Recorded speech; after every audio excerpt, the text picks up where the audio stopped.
Ciao a tutti, benvenuti per un altro video, grazie che siete qui, grazie perché state guardando un altro video. Io sono Rodrigo, come vedete Luana oggi non c'è, però vi abbraccia, vi saluta tutti quanti e vi ringrazia. Anche io vi ringrazio veramente di cuore, quindi restate qua. E sì, avete visto bene, io cambio squadra perché la mia squadra non sta vincendo. È da un po' che il Milan non vince, è da un po' che il Milan non vince niente e quindi ho pensato sarebbe meglio cambiare, che ne pensate? Prima però di continuare lasciate il vostro like, lasciate il vostro commento, iscrivetevi al canale, condividete con più persone possibile se l'argomento vi piace e vi lascio anche il canale Telegram così potete iscrivervi per lasciare le vostre idee per il prossimo video, fare le domande, perché no, vi aspetto tutti lì.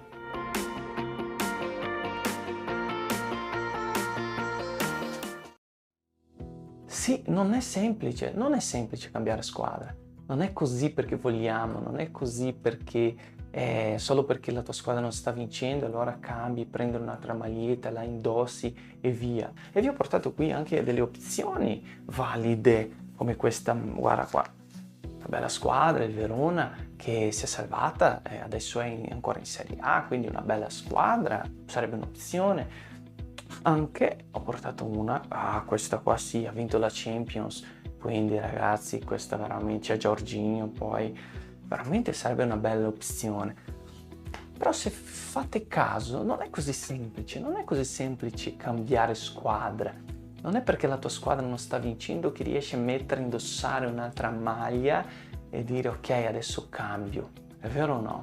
Pur non essendo così, essendo un hobby, perché il calcio alla fine è un hobby, il calcio dovrebbe essere un hobby, noi non riusciamo a cambiare squadre così facilmente. Pensateci un po' al matrimonio, che è una missione. Come avete visto nell'altro video, che vi lascio qui elencato se volete guardarlo, sulla sottomissione, Luana ci spiega veramente molto bene. Il matrimonio è una missione, non un hobby. Però a volte io do più peso e più importanza ai miei hobby che non alla mia famiglia. Quindi non riesco a cambiare squadra, però a volte voglio cambiare famiglia perché non mi sta dando soddisfazione, voglio cambiare moglie, voglio cambiare marito e figli se possibile, solo perché non ci stanno dando soddisfazione. Ma non funziona così.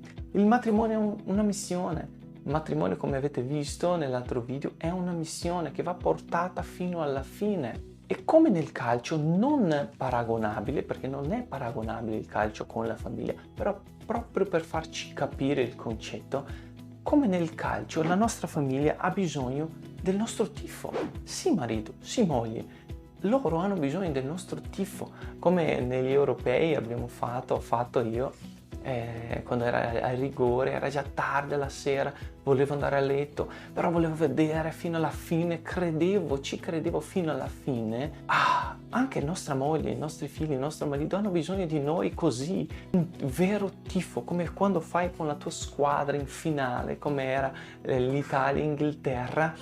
I tuoi figli, tua moglie, il tuo marito hanno bisogno del tuo tifo, hanno bisogno di te lì, e non solo quando vincono, come è il caso dell'Italia, ma anche quando perdono o anche quando non vincono da un po', dobbiamo essere lì per loro. Non possiamo mollare, non possiamo cambiare squadra solo perché perdono. Questa è una missione, non un hobby.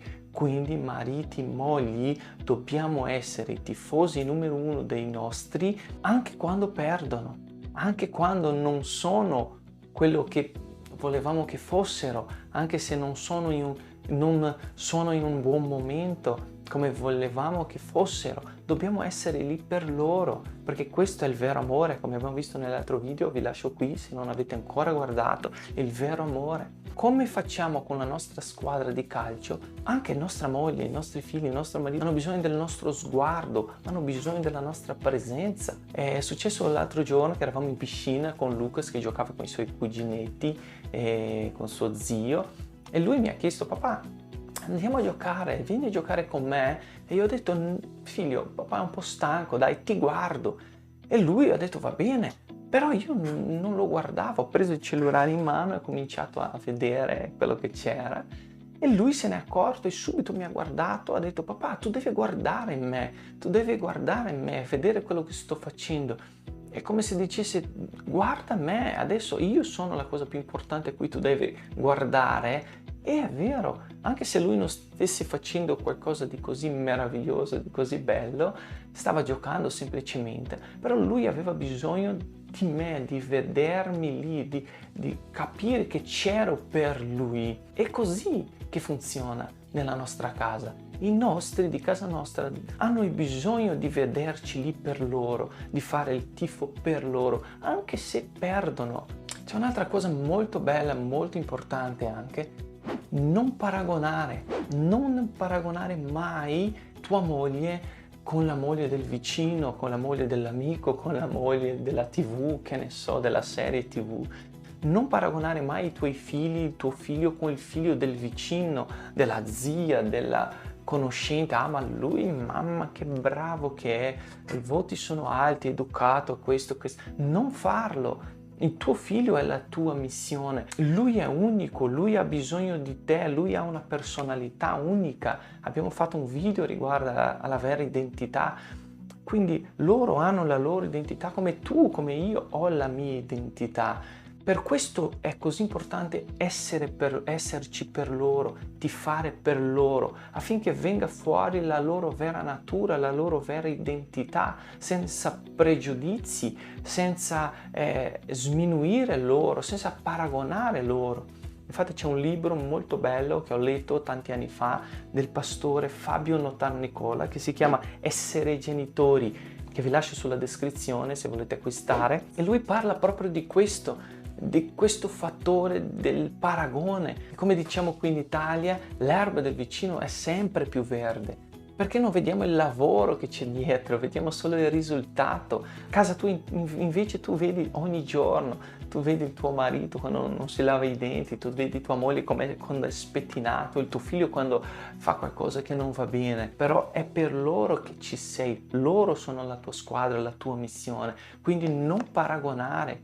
Un'altra cosa importante è dare a loro l'attenzione anche se loro non meritano. Fare tutte queste cose, il tifo, il non paragonare, è come quando guardi il calcio, tutta l'attenzione che ci metti, tutti i soldi a volte, il tempo che ci dedichi al calcio, che non è un male, non sto dicendo quello, però non può essere la priorità della tua vita. Stiamo parlando di una priorità, di una missione. Quindi come quando fai quel calcio, fare a casa nostra, anche se loro perdono, non meritano la tua attenzione, non meritano le tue buone parole, le tue buone maniere, non meritano il tuo tifo, tu ci sei, loro hanno bisogno di te. Io ho bisogno di mia moglie ha bisogno di me, mio figlio ha bisogno di me, anche Sofia che è ancora nella pancia ha bisogno di me. Un'altra cosa molto importante: indossa la maglia di casa tua, indossa la maglia della tua famiglia. Io non mi vergogno di fare un video con una maglia di una squadra che non sta vincendo purtroppo, però a volte ho vergogna della mia famiglia. No! Tu non puoi avere vergogna di loro e difende loro davanti agli altri, difendi tua moglie davanti agli altri, difendi i tuoi figli davanti agli altri, perché se tu non lo fai, nessuno lo farà, nessuno difenderà casa tua. È un compito tuo, quindi difendi casa tua, difendi tua moglie, come facciamo con la nostra squadra. A volte anche se rubano per vincere, noi siamo lì, no, non ha rubato, ha vinto, sono stati bravi. Sappiamo che non è vero e siamo lì a difendere. Quindi questi valori che diamo ai nostri hobby dobbiamo portare alla nostra casa, difendere, indossare la maglia, tifare per loro anche se non lo meritano e non paragonare. La tua squadra, casa tua, è la migliore che esiste, punto e basta. Potrei anche cambiare squadra, ma non cambio moglie, non cambio figlio. Come è difficile cambiare una squadra di calcio, dovrebbe essere così, anche di più per l'importanza che c'è cambiare una famiglia. Non puoi cambiare moglie perché lei non è brava come o non so l'idea che hai fatto di famiglia o di matrimonio o di figli, però non puoi, è una missione che tu devi portare fino alla fine. E tu puoi pensare: ok, ma è perché tu non conosci casa mia, non conosci la mia famiglia, non conosci il mio marito, non conosci mia moglie. Sì, non conosco veramente, conosco la mia e so che non è perfetta, e so che abbiamo problemi e so che io a volte sono un rompe, neanche io mi sopporto. Quindi sì, lo so, forse la tua famiglia non è delle migliori, non è perfetta, però come nel mio caso con la mia squadra di calcio, non mollare, non smettere di tifare, indossa la maglia, perché vi dico una cosa molto importante, io ho lasciato alla fine perché è molto importante. Noi abbiamo Dio, il creatore del mondo, abbiamo Gesù con noi, dalla nostra parte, dalla parte della famiglia. Lui gioca con noi e Dio siamo la maggioranza. E io vi lascio con dei versetti veramente che mi parlano tanto, che è Geremia 32, 27, che dice: ecco, io sono il Signore, Dio di ogni carne. C'è forse qualcosa di troppo difficile per me? Cioè, è una domanda retorica. Dio ti sta dicendo: ma questi problemi che hai nella tua casa, nella tua famiglia, non sono niente per me. E vi lascio anche Efesini 3:20 che dice: or colui che può, mediante la potenza che opera in noi, fare infinitamente di più di quello che domandiamo o pensiamo, ossia anche se casa tua è in un momento non dei migliori, non mollare, fai il tifo, indossa la maglia, tu hai un giocatore in più e il più forte con te, c'è Dio dalla tua parte e non c'è niente di così difficile che Lui non possa fare, trasformare il tuo marito, tua moglie, i tuoi figli, darmi la saggezza giusta per eseguire tutte le nostre faccende, le nostre decisioni. Dio è nella nostra squadra. E io vi lascio con un pensiero: noi dobbiamo valorizzare e dare importanza alla nostra squadra famiglia che ci sopporta ogni giorno, come facciamo con i nostri hobby, con la nostra squadra di calcio, che non ci conoscono nemmeno, che non sanno neanche che esistiamo, che siamo a volte solo numeri per loro, ma per casa nostra siamo fondamentali, siamo importantissimi. Facciamo il tifo per i nostri, facciamo il tifo per nostra moglie, per i nostri figli, crediamoci fino in fondo, fino all'ultimo secondo, come se fosse al rigore finale dell'Europeo, Italia-Inghilterra, sei lì, il fiato sospeso perché... Ma tu ci credi, perché alla fine la Bibbia mi dice che noi siamo più che vincitori e noi abbiamo il Creatore con noi nella nostra squadra. Non mollare, cambi squadra se vuoi, ma non cambiare famiglia, non cambiare marito, moglie, perché hai problemi. Un abbraccio, vi saluto, è stato un piacere, ci vediamo nel prossimo video. E se sì, hai voglia di cambiare squadra di calcio,